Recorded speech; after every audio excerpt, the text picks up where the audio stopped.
On alert, 2 cases of the Nipah virus are confirmed in India.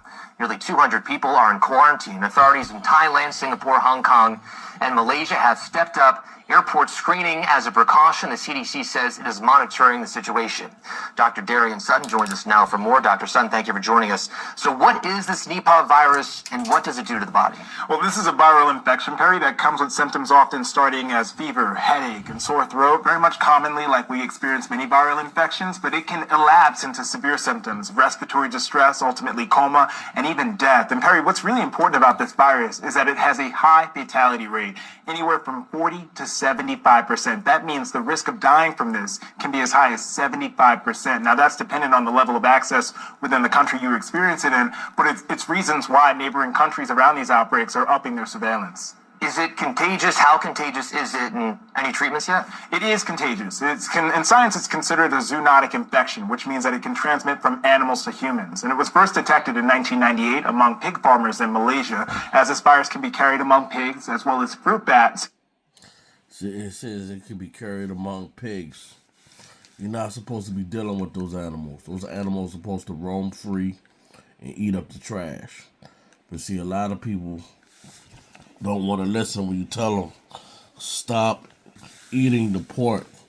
Stop eating abominable food. You're not supposed to be doing that. Important to note, it's also contagious from human to human. But Perry, what's important to understand in that point is that it often requires prolonged exposure. For example, those who were sickened from this virus were often caregivers of those who were already sick. And really important here, it's not airborne. That's a really important factor here when you're trying to understand the risk of pandemic potential. Yeah, I think a lot of us still have the PTSD from COVID. I mean, talking about airborne viruses. Yeah. How concerned should people be here in the U.S.? I think that you should hold concern, but there's no reason to panic. So when we understand this virus, there are no vaccines for it. There's no targeted treatment, which is why we make sure that we understand where this virus is, isolate it, and make sure we quarantine those who are infected. But in terms of pandemic potential, public health officials look for 3 main qualities: whether or not a virus or a bacteria moves quickly, quietly, and widely.